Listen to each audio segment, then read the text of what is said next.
A short message. The importance of Islamic monotheism, Tawheed.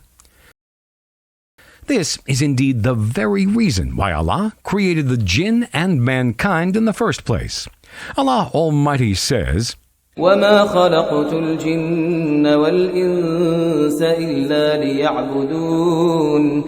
All Allah's messengers called people to maintain the unity of Allah. وَلَقَدْ بَعَثْنَا فِي كُلِّ أُمَّةٍ رَسُولًا أَنِ اعْبُدُوا اللَّهَ وَاجْتَنِبُوا الطَّاغُوتَ. Allah only sent down His books so that people would maintain His unity and worship Him alone. ألف لام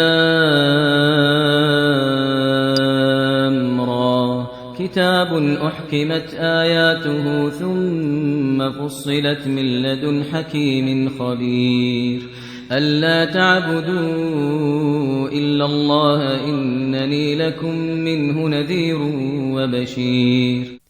A Bedouin once came to the Prophet, may Allah bless him and grant him peace, and said, "Tell me of a deed which, if I do, I will be admitted into paradise."